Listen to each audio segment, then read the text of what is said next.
Greetings. My name is Philip. I'm here with Santos, Bonacci again, and we're talking today about the archetype of Libra. We're going to go deep into all of the beautiful, beautiful resonance of this Venetian veneer. It's the lens of perception, I feel, Santos. It's really how we project into the world, because I see on the glyph of Libra, it's the scales and also the sun on the horizon. And I see also that the sun is at full, as they say in classic astrology, which is to say it's at its detriment, or as it would be another term. But actually, I see that the sun is just going away. The quality of light is fading away. So it's a real depth of perception, which you can only obtain within the 3D world. This is my experiences of Libra as a Libra ascendant, South Node, and Moon. And we're just coming off the back of a Libra full moon. So how do you feel about it? What's your first stance in this Libra archetype? Well, you hit it on the head, the nail on the head. The Libran sign is the first sign of autumn and winter, and the winter half of the year. So if you do a sine wave, Libra is in the middle of the sine wave. It's the 7th sign. So you have 6 above, daytime, 6 below, nighttime. So in the day cycle, so you have daytime.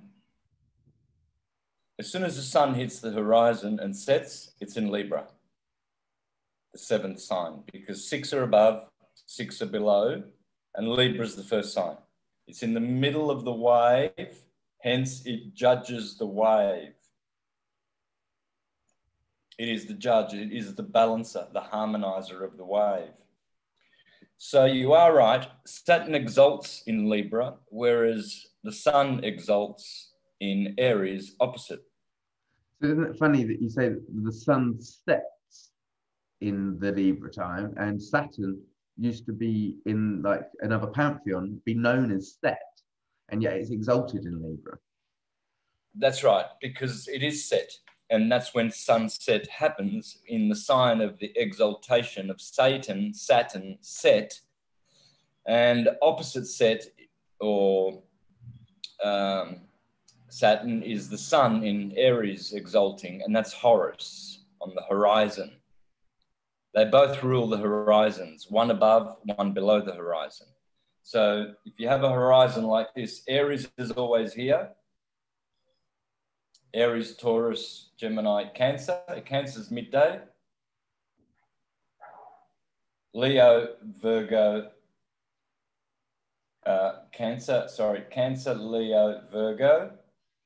Virgo is the last, as soon as the sun hits the horizon setting, that's when Set exalts. So he exalts in the nighttime. The sun, obviously, in Aries, exalts in Aries during the day. So Libra is about liberty. Liberty comes from Libra, librar, liberar. And that liberty has to do with liberty from the day into the night, so you can have rest. Is this why they have Liberty Bells? Because Venus rules Libra, and then when we go into the evening, we have the evening star, and it's a blue, beautiful bell or blossoming beauty. Yep, exactly. So, but in the winter, it's the same thing. So, I mean, in the year cycle. So you still have a sine wave. Starts over here. It goes up to the tropic at the equator. March the 21st. That was just 3 days before my birthday last week. Happy solar return to you, Santos. Thank you. So everything starts here. The year begins on the 21st of March, period. Aries begins here, always, every year on the tropical cross. So we've got to go up to Cancer, the Tropic of Cancer. Then we've got to go down to the equinox of September, where Libra begins. And liberty. liberty from the hard work of summer and the fruits that were grown and harvested in Virgo, the sign prior to Libra. Hence the sign of bread, and Libra is the sign of wine. And Leo is the sign of the oil of Christ. So that's why oil, bread and wine are Christian symbols. Leo, Virgo, the bread basket, and Libra, the wine season. So when you look for words dealing with Libra, you'll find them in interesting places. For instance, equilibrate, Libra. It equilibrates, it's always harmonizing. So it equilibrates the sine wave. So it sets the tone. So like if you was going to be maybe in the temperament of anger, well, that's what's going to ripple out either way. Or if you're in the temperament of bliss, then that's going to ripple out because it sets the tone from that central space. If Libra is in the middle of the sine wave, then it's always going to be rippling out from, like if you wiggle a rope, like a skipping rope, then it's going to wiggle out on the same kind of gyration. If I'm wiggling it really rampantly, it's going to go diggly diddly doo.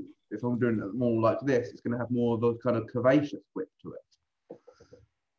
Yeah, it's a harmonic sign. So it's about harmony and getting along with others and partners and collaborating. When you look at the word calibrate, that's got Libra in it. It calibrates the sign, equilibrates the sign. But from calibration comes collaboration. They are people who are known to be collaborators. They like to work with other people. And they also like to be good devil's advocates. Hence, they are deliberators. Many judges, many lawyers become Librans. Every time I meet a judge or a lawyer or a barrister, I always ask about their sign. And 80% of the time they're Libran because they love to deliberate. Did you say that a Libra could be fair to a fault? Sometimes that they could even segregate themselves from prosperity just because they want to be fair for the overall good. Definitely, definitely. They're very self-sacrificing. Absolutely. Librans are very, very good for collaborating, which is a Libra word, and deliberating, you know, playing devil's advocate and advocating for the poor and the needy, the underdog. As well within the body, like they have all the kidneys, and the kidneys can take a lot of strife. They take a lot of the weight. They take a lot of the load when it comes down to the toxins that we feed into the body. And so they're very alleviating, you could say, for the general capacity of the rest of existence. For some reason, I got the image of Atlas holding the world above its head. I mean, I don't mean to champion Libra too much, but there's a lot of energy going into those parts of the body. Yeah. So Libra, the kidneys are also in the center of your body, which is a sine wave as well. So if you've got putrid kidneys, it's going to send out a ripple out effect, just like what we've been kind of discussing. Yeah. Yep. Another word is libations. Pouring out drinks and having drinks to the gods. The Jews love Libra. They call it Tishri. They also love the opposite sign, Aries. They call that Nisan. But the Jews have many, many festivals in Libra, libations. Libation comes from Libra. So they have Judgment Day, which is the equinox. They have Yom Kippur, Rosh Hashanah, which means the head of the year, meaning that they have the beginning of their secular year in Tishri and the beginning of their sacred year in my sign, Aries, Nisan. But definitely both of those signs are very, very strong Jewish and Christian months or signs. So Libra is all about the crucifixion of the Christ on the Last Supper.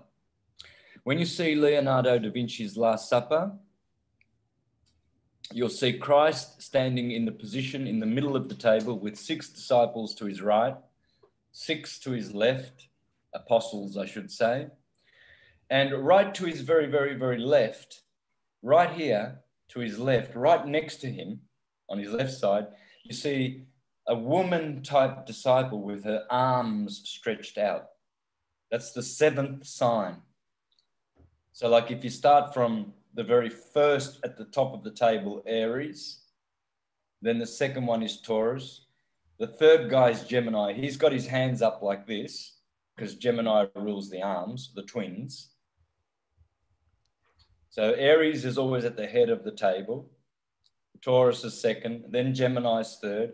And then you see Cancer with a knife in his hand and he's pointing to the throat of Virgo on the right side of Jesus, showing that there's no Adam's apple, hence it's a woman apostle. Leo, he's got his arrogant elbow on the table. No other apostle can do that. Leo, because he is the ruler of the zodiac. But on the exactly to the left of Jesus is a green disciple, very effeminate, and he's got his arms stretched out, just like Gemini has got his arms like this, indicating the 3rd sign. This is the 7th sign, the scales of justice, of balancing. So Leonardo, he knew what he was doing. He was encoding esoteric occult symbols in a very inquisitional period. You know, if Leonardo da Vinci's neighbor didn't like him, all they had to do was get on their phone, hypothetically speaking, of course, or just write a letter to the Pope and say, hey, Popey Poo, Leonardo over here, he's pretty clever, but he's actually encoding astrology into your Christian science. I mean, that is also hypothetical because I'm sure the Pope knew it was astrology and I'm sure he was in on it and I'm sure the Pope directed him to do it that way. So there are many ways of looking at this. People think, oh, Leonardo, he was so clever, he was hiding it. No, not necessarily. Back then, astrology was not persecuted. And they didn't do it. Leonardo da Vinci wouldn't make art and make it obvious, you know. This is Aries, the 1st sign. The 3rd guy with his hands like this, that is Gemini, because they don't do that shit. These guys were not being persecuted at the time, and everybody knew that everything was astrological.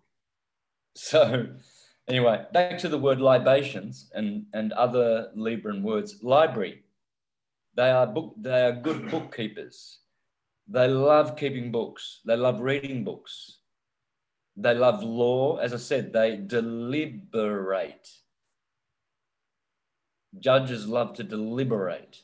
So this is all Libra. And ahhing, like, it could be this way, it could be that way. Yeah, collaborating.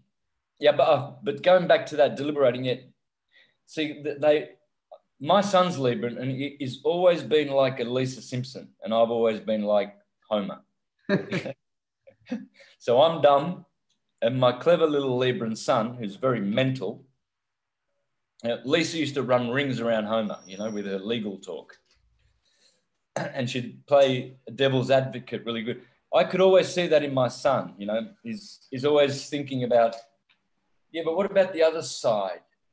Yeah, I hear what you're saying, but you can see them deliberating, harmonizing, balancing. In fact, I've got a chart here to show you the difference between Aries and Libra. So on the first word will be Aryan and the second will be Libran. So Aries, Independence, Libra. Interdependence, Aries. Self, Librans. Other, Aries. Me, Libra. You, Aries. I, Libra. Thou, Aries. Action, Libra. Interaction, Aries. Competition, Libra. Cooperation, Aries. Conquest, Librans. Compromise, Aries. Aggression, Libra. Diplomacy, Aries. War, Libra. Peace. So again, all those Libra words: collaborating, deliberating, calibrating, equilibrating. It all has to do with that mental human force that they've been endowed with. When the sun has gone down, see, Libra always sits on the horizon, whether it's the day or the year. So Libra denotes the darkness, the first hours of darkness every day. And it also denotes the first hours, the first days along the year of the night being longer than the day. That's what Libra's famous for. Libra is the sign in which the nighttime, if you've got a 12 hours of day, here in Mexico, it's pretty much 12 hours a day, 12 hours a night. Sun rises 6 o'clock, sets 6 p.m. Is that right, Daniel? That's correct. Spot on, right? Spot on. Because we're just under the Tropic of Cancer. So, but, you know, let's say you go up to Italy or where you come, I know you're in Playa del Carmen right now, but you come from the UK. So up there's more of this, more distortion. So, you know, in winter, you've got these really long nights, like 16 hours, right? Yeah, it's forever. It's forever and a night and a day. It's just forever. But during the summer, how long are your days? Oh, we can have eventually you get to about a 16-hour day because it flips. Right. Okay. Yeah. And Cancer's right above. So but you've got to go to sleep when it gets dark, otherwise you're not going to get much sleep in the summertime in the UK. Right. Right. So that's never going to happen here in Mexico. It's always tropical. So, but Libra is the sign where the night conquers the day in the day cycle. But in the year cycle, it's still there on the horizon, below the horizon in the west. It's always in the west. Aries is always in the east. And Aries comes up 30 degrees from the horizon. Libra goes down 30 degrees from the horizon in the west. So in the wintertime, on the 23rd of September, you have what the Jews call Judgment Day. Well, that's the equinox. Why is it Judgment Day? Well, firstly, because it's equal to sun setting, where Saturn exalts in Libra and he swallows up his brother Horus and Set. Horus is in Aries, Set is in Libra, and the sun sets there. So Libra has judged the 23rd in the year is Judgment Day. A lot of animals get culled. In September, in Virgo, the farmers, they get rid of all their poor sheep, you know, broken legs, not very healthy. It's Judgment Day. And usually it happens right around the equinox because they know the equinox. What's that thing that the judge had to she whacks down and it goes, what's that thing? A gully or gallow? A gavel. A gavel. Very nice to that man on the left over there, or the right for you there, Santos. Hey? Congratulations to the gentleman who shouted it out. But yes, that thing, that gavel that goes down is the judgment when it's made, isn't it? Yeah, that's Danny, my right-hand man. Come and say hello. He's a Scorpio, Hercules. How you doing? Of good, thank you. How are you doing? You having a good afternoon? Doing very well. Enjoying paradise on earth. I love to hear that. That's good stuff. So it's a gavel, is it, that the judge whacks down? Yep. Yeah. Gavel. Cool. So when this is so it's a bit like when the sun goes on the horizon, or when you get your stock at the end of the harvest, the decisions are already been made. A bit like when you've got Saturn exalted in Libra, it's a done deal, and this something can change your decision. Because the reason why it's exalted, Saturn, is because our level of perception is definite. If we feel like something sets the scene, we're concrete in our beliefs until we change our lens of perception, until we get clear on that and change our opinion, change our assumptions. So we have to live our stories out through time to wash away, to erode those tears. It's only the emotions that will cut away from those solid mountains that we have come into our perception with regards to Saturn exalted in that sign of Libra.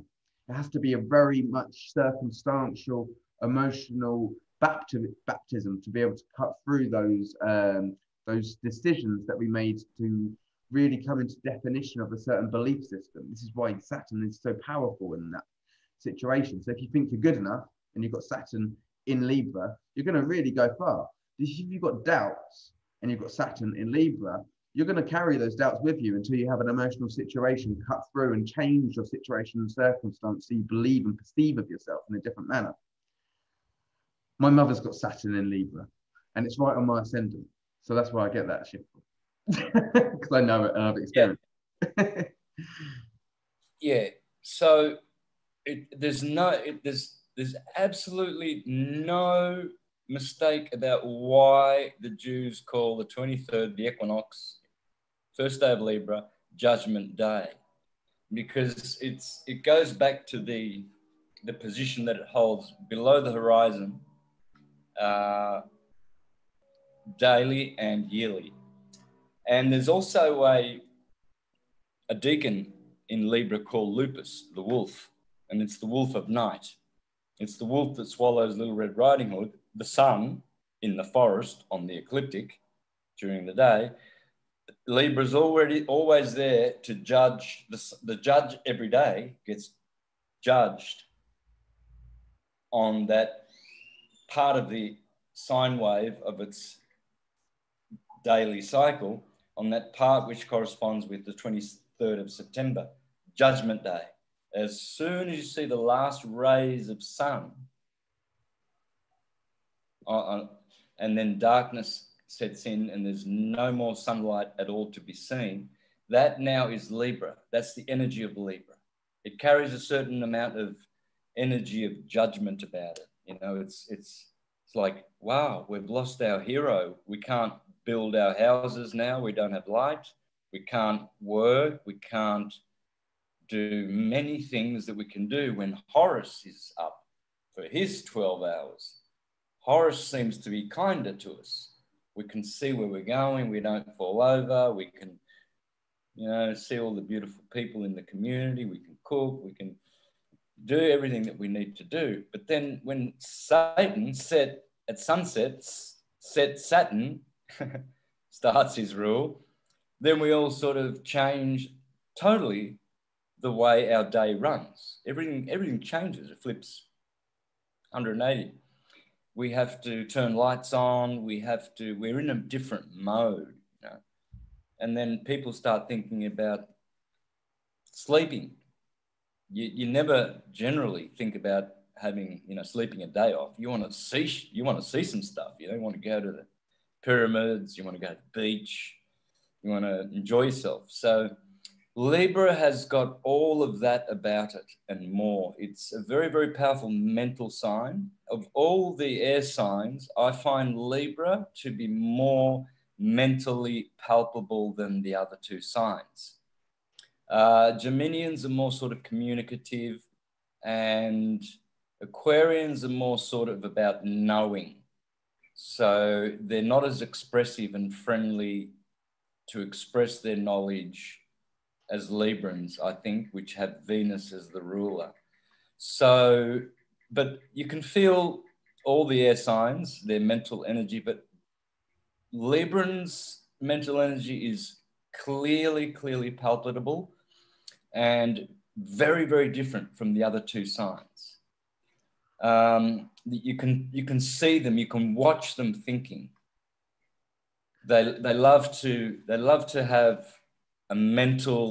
a strong mental field around them, you know. And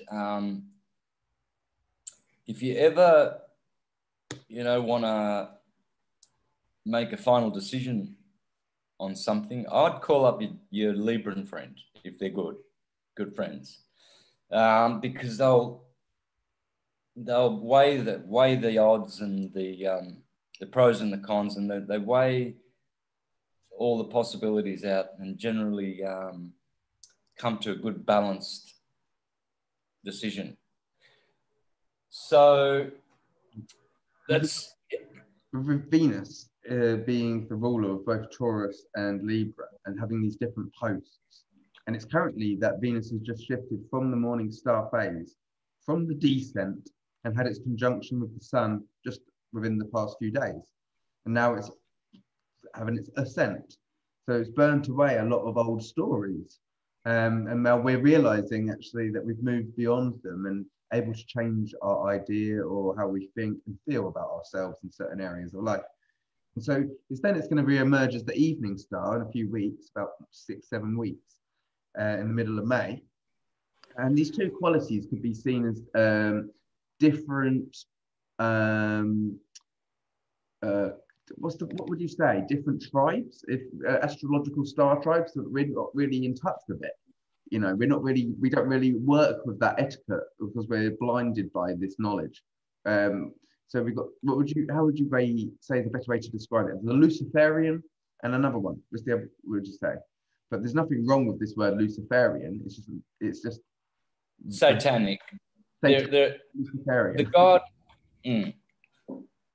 The God of the universe. See, this is where only real syncretists will be able to follow. All right. As for the rest, they will never grasp this probably in a billion lifetimes, and it doesn't matter. But how it works is just like this in all systems. There is the God of day and the God of night, yin and yang, white and black, hot and cold.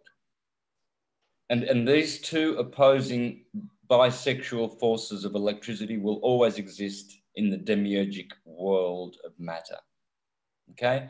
So Lucifer simply means light bearer. That's the sun. Lucy in the sky with diamonds, the diamonds are the stars. Luke Skywalker, Luke, the Gospel of Luke, Luke means lucere, light, the light bearer. Lucifero, Luciferus, Lucifer, phosphorus.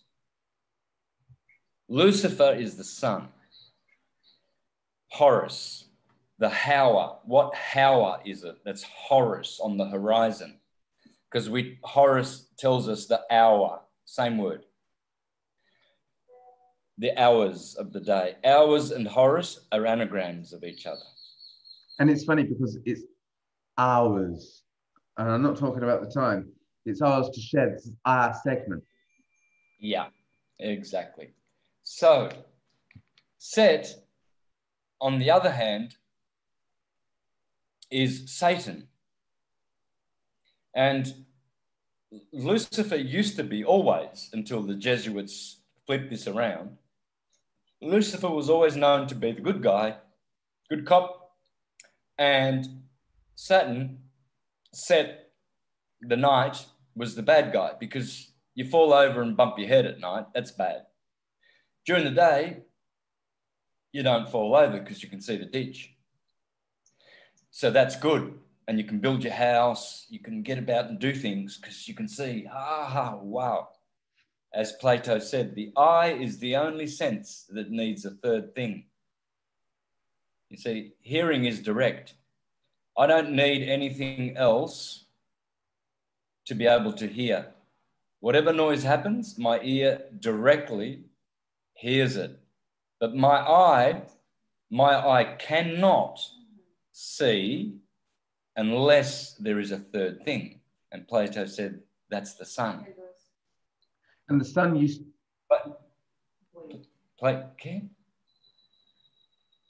Plato said, sorry.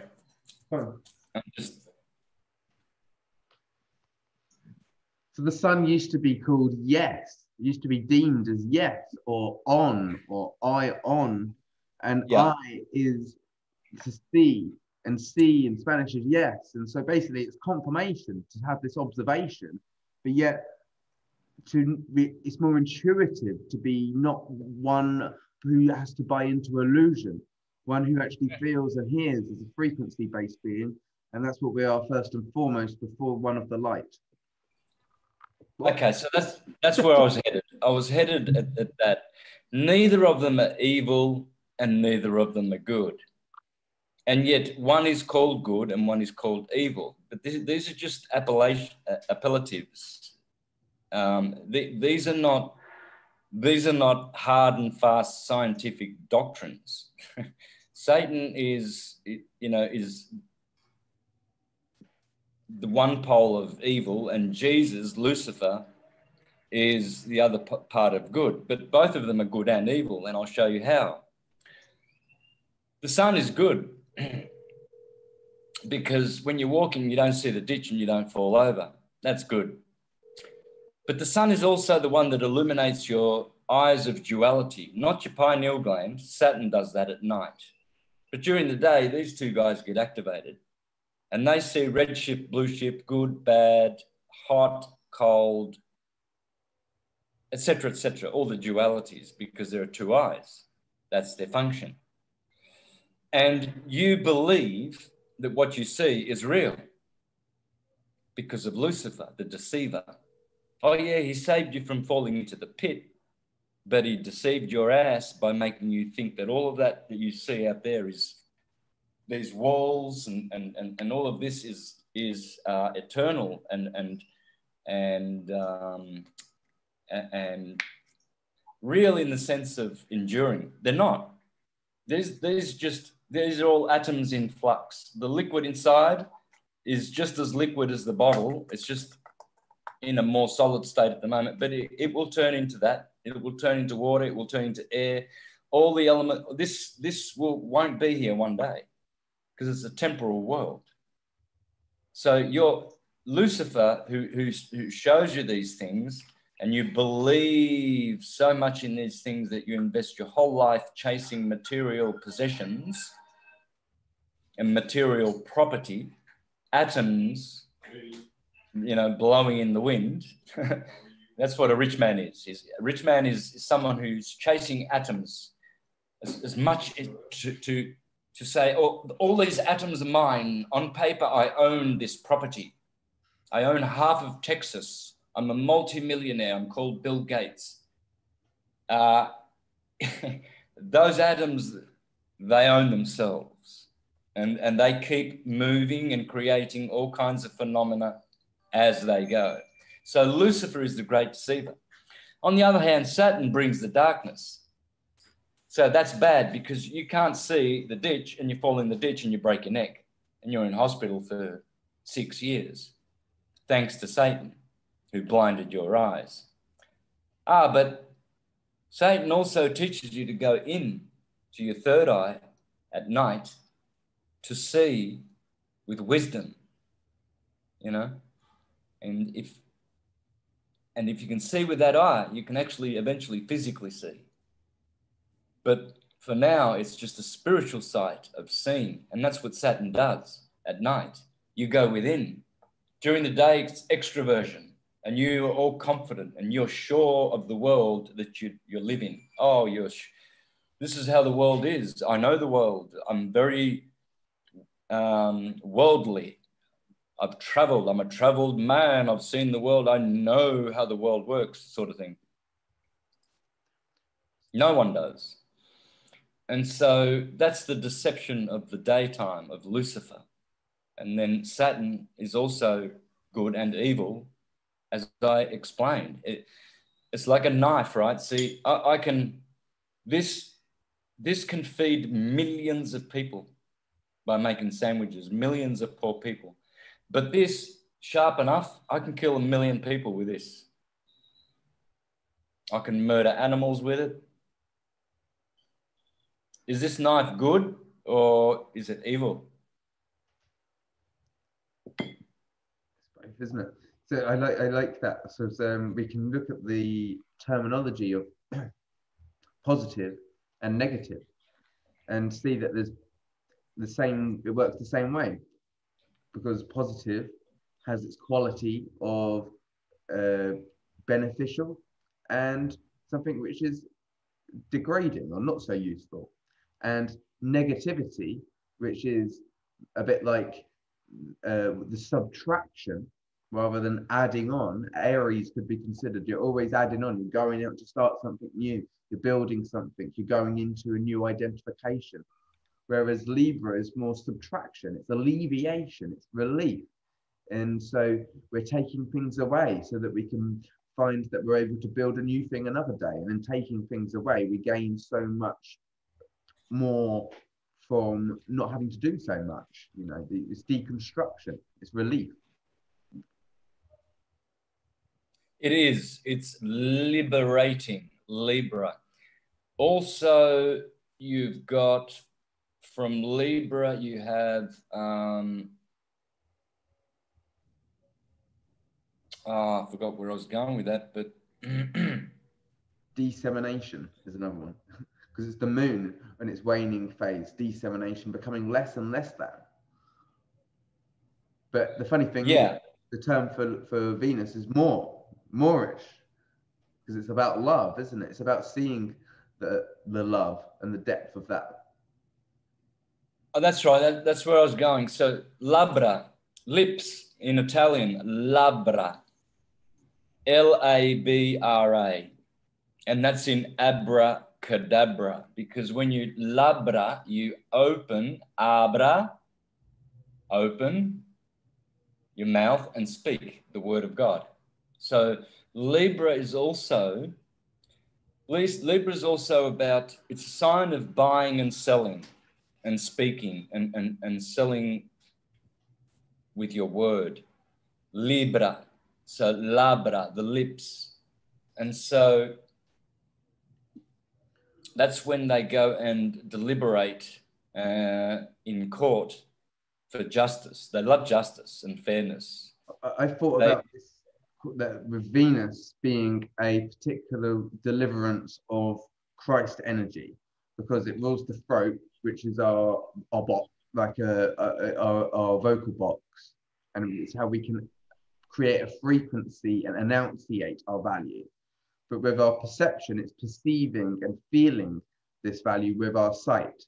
So one of them is about frequency and sound, and one of them is about the sight. But it's about these two qualities of announcing, as you say, or proclaiming one's own divinity, if you will, would you suggest, or one's own value, because it could be one's own ability to have a trade and to be able to create and produce this certain thing, which is a frequency-based scenario, whether that's food or gardening or dance or whatever it may be, music, these types of things.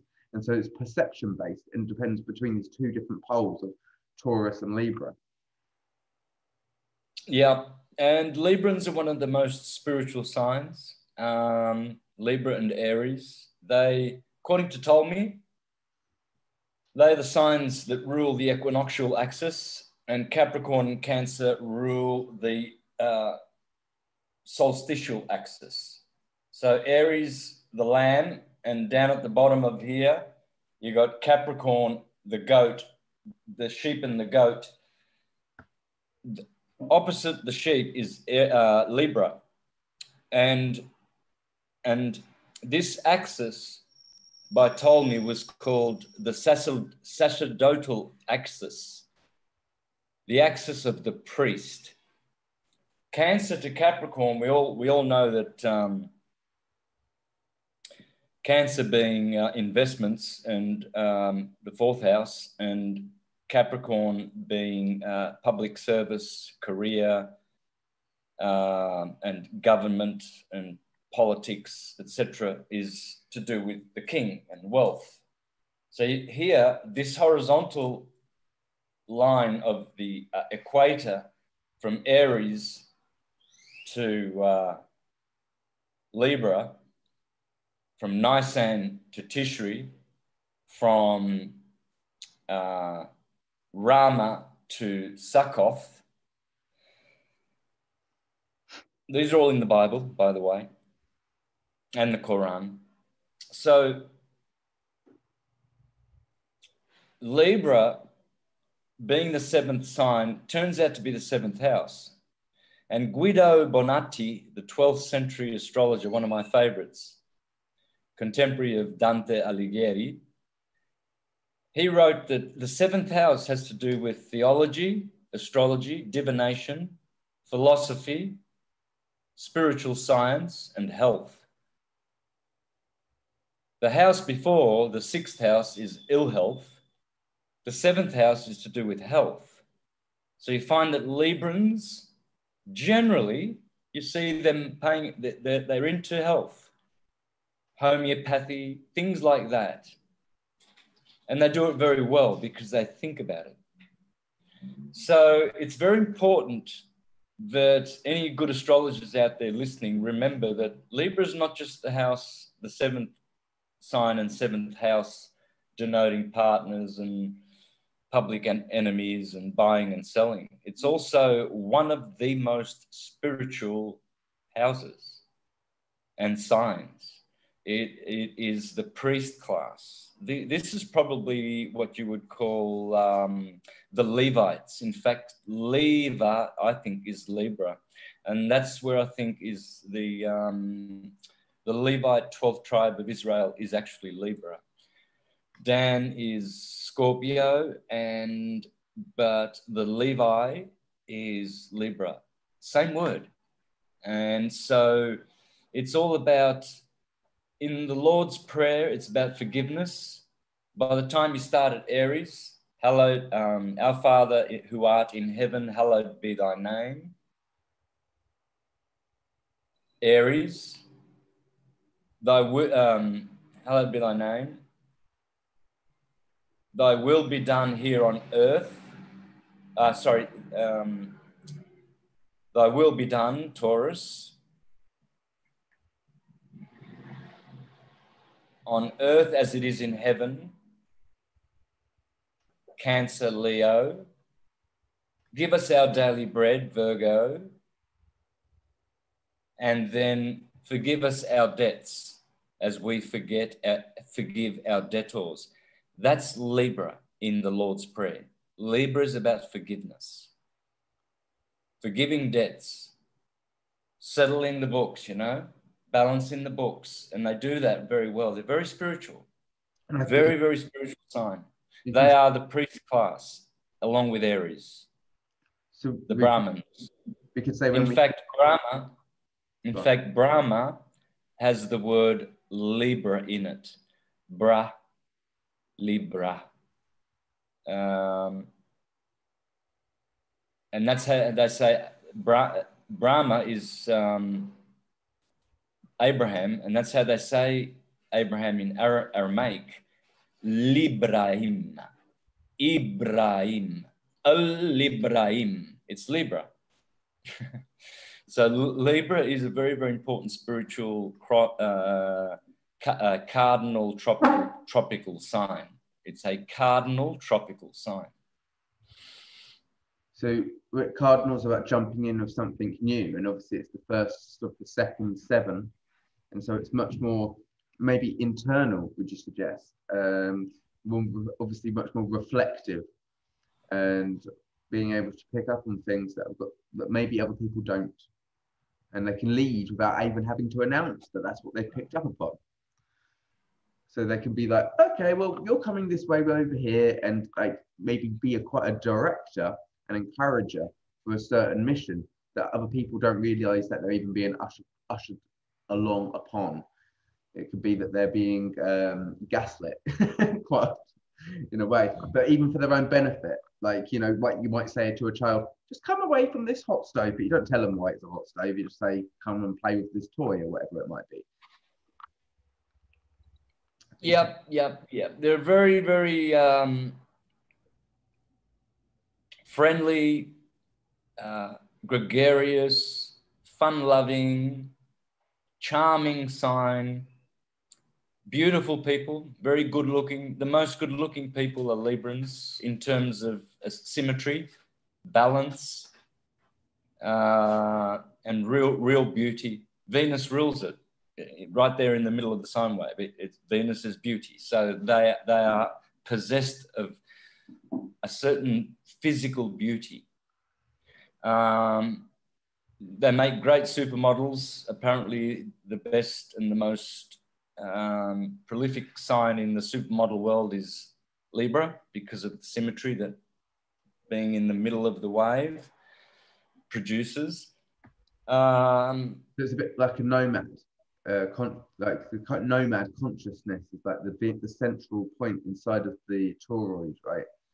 And so yeah, they're really good. They're really good at being happy and sad as well. There's always a tinge of sadness when the sun sets. They have that energy of that. Oh wow, that was beautiful. But now the sun's gone. The sun was in Virgo, the Virgin, a bit above the horizon from 4 to 6 every day. Venus is from 6 to 8 every day, PM. So Libra has that sadness connected. All the animals in the forest, they stop just as the sun's about to enter Libra. For about 5 minutes, they just all watch the sunset quietly, in obeisance, humbly, just adoring this moment, and then they get back chattering again. And that's Libra. They're chatty. They're the life of the party. If you want to have a good party, you need at least one Libran. You know, if not 2 or 3, get 2 or 3 Librans, a couple of Aquarians and Geminians. You know, if you want to have sort of a real lively party, because they're they're engaging, they're interactive, communicative, friendly. They've got humanity with them more so than other signs. And they're the true representations or archetype of the human, which means the apple. Man is manzana, apple in Spanish, man. In French, the same thing happens. Pomme is apple, homme is man. Pomme, homme. So Adam is the apple that he ate, and Eve, that's the apple. Apple is also an anagram for people. Apple, people, man, human, woman, manzana, the apple. So our toroidal field is this apple. So we are the apples of Apollo. Apollo is another way of saying apple. Everything is apples, Taurus fields, you see. And Libra is at the balance of the Taurus field. Aries comes out the center in the hyperbola. Aries, Taurus, Gemini. When it hits the top, it hits the Tropic of Cancer. Then it starts going down the Taurus field. The Taurus field goes like this. Cancer, 30 degrees, Leo, Virgo, and then it hits the plane of inertia and flips over, and that's Libra. Libra flips everything over, you know, that's why it's the partner sign, because it's 180 degrees opposite your first sign, Aries, your first house, and it's the 7th house. So it's obviously flipped over. It's you, but flipped over, and now it has to do with that flipped overness of your life. You know, like your partner walks into your life, and my beautiful one is just right over there. So, hiding, no. So she comes into your life and she reflects what you like about yourself. You fall in love, right? So you fall in love with your partner. Oh, I love the way you do this. Oh, I love the way you do that. Oh, I love your hair. That's because you're loving yourself. You know, you're seeing the beauty you see in your partner. It's flipped around back onto you. Yeah, I said to somebody last night after the Libra full moon that I really appreciate them because they remind me of how much I love myself. Yes. Yes. Being responsible, isn't it? Rather than projecting all of that, oh, you're perfect, put you on a pedestal. They're probably magnificent, but it's me that felt good, and they brought that remembrance that I'm good. Yeah. Or beautiful. Yeah. So that's what a Libran can do. Oh, and by the way, I think I forgot to mention the aspect of divination as well. The good diviners. It's the house of, as I said, theology, spirituality, philosophy, divination, astrology. So that seventh house, according to Bonacci, 800 years ago, has a very, very, very priestly energy about it. It's also the house of buying and selling. So when you're doing your transits, if you're buying or selling something, Mercury transiting the seventh house in your chart means you're going to be buying and selling, or commercing, or teaching, or training, coaching, mentoring, etc. But buying and selling is also another one of the things that Bonacci mentioned. Seeing as I've got so much Libra, do you want to give a quick representation of what you think of my Libra placement before we get off of this? So what do you got in Libra? I'll show you very quickly. We don't normally do this, but I'll get it up and show you. You're a Capricorn sun, right? Yeah, this is my whole house sign chart there with the Libra ascendant, Libra south node, Libra moon. But the irony thing is with the Libra, as you say, it's flipped. So I've got the north node in Aries, but it's in the seventh house, which is Libra stuff. But if you actually go back to the first house, well, that's Aries stuff anyway. It's me, myself, and I. I am a Libra. And so that's the predicament of the Libra placements. But what's your analysis? Because after all of these lovely compliments you gave to Libra, it's a very complimentary sign. What would you suggest about this little stellium, if you will, of these three deities I've got there? Well, in the first house, you got your first node in Libra, the priestly sign, and that's your caste, a Brahmin. You've been cast to be priest. In other words, you're going to be spiritually free, and you're going to be a king. You're going to be a sovereign when you study admiralty and maritime law, and you know how not to engage in it. So those are our two tasks: to be kings and priests. And who would not want to be that?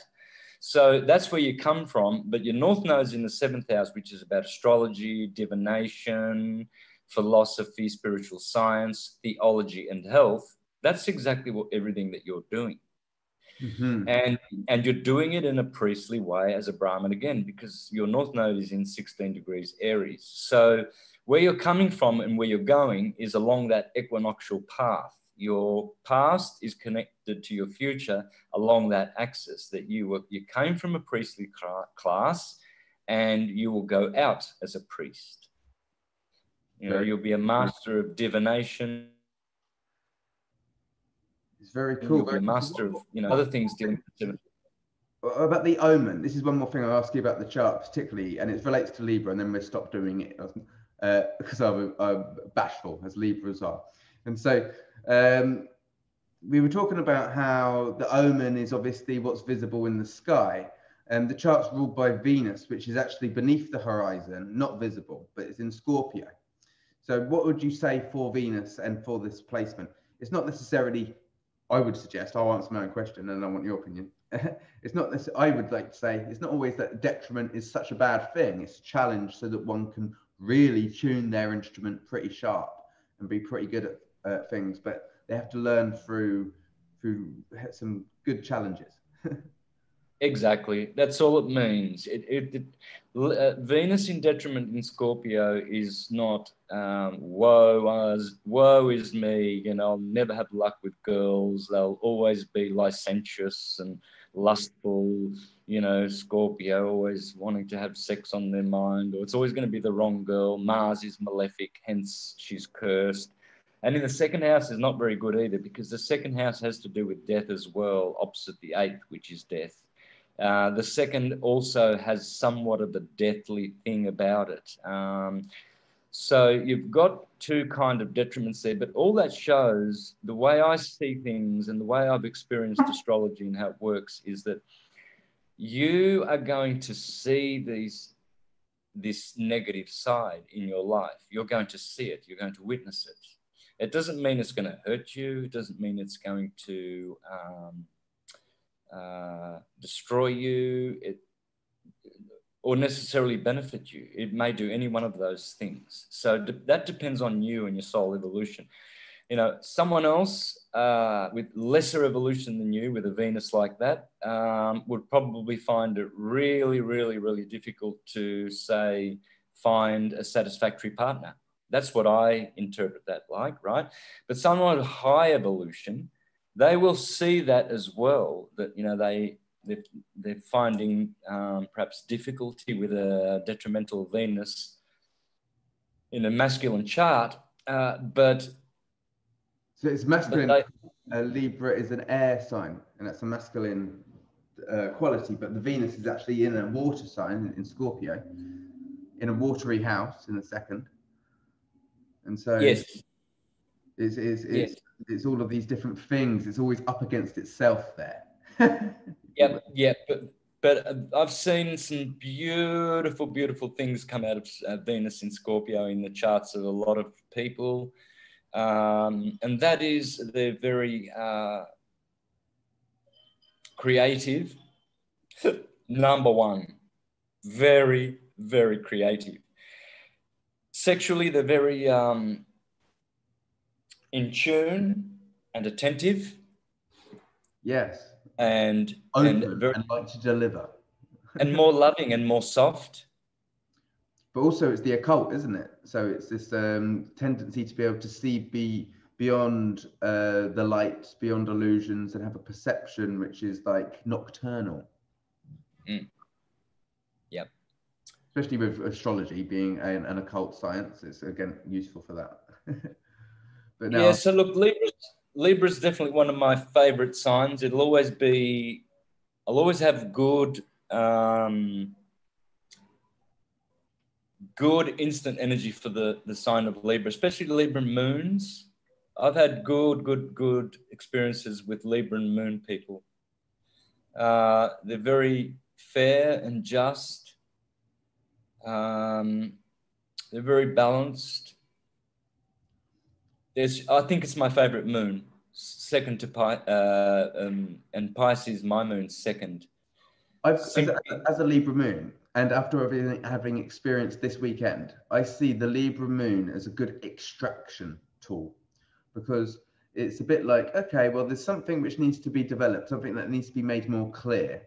And this magnetic kind of sponge will bring around the feeling to be witnessed or experienced, and then we can say, oh, that's not me, that's some other situation, that's a past story, that's someone else's feelings, that's someone else's thoughts. And so we can witness it, experience it, reframe it, and do away with it and be done with that. And that's the benefit of the Libra moon. I enjoy. Yep, lovely. Awesome.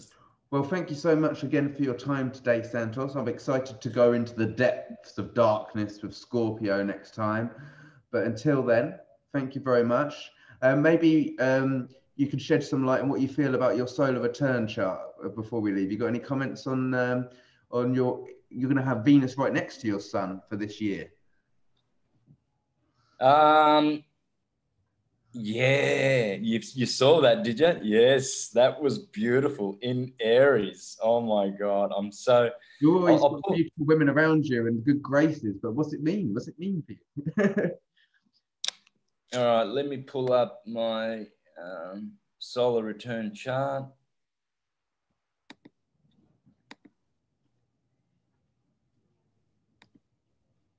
Did you cast it for where you are based in Mexico?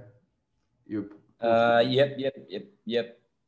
Cool. I looked at my lunar return yesterday, and they're very different from the 2 past months. Well, last one was in the 4th house. This time it's in the 12th house. Yeah. Okay. All right. So that's what I liked. I've got my moon in my 7th house in Cancer. Nice. How's that for partners? And my partner's sitting right next to me, and she was born on a Monday, and I was born on a Sunday. Perfect. And so I've got the moon in Cancer in my 7th house. I've got Mars and the North Node in the 5th house, romance. I've got Pluto, Saturn, and Jupiter in my 1st house. So it's going to be a very, very powerful year. Mercury and Neptune in my 2nd. Lots of commerce and business and money. And that beautiful Sun conjunct Venus on the 2nd degree of Aries on my birthday. Oh, man, in the 3rd house. Community, networking, short trips, intelligence, education, communication, brothers and sisters, neighbors, community. We're building a community right now as we speak, syncretismsociety.com. That's going to be we've already got that YouTube channel. We've already got the domain, syncretismsociety.com. We're doing a promo vid, which will be out in 2 weeks. So stay close to my channel and you'll see a promo vid.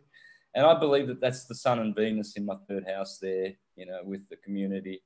And Chiron's right there next to it. So healing in the community. And that's exactly what I'm doing. My solar return chart is really, really, really, really good.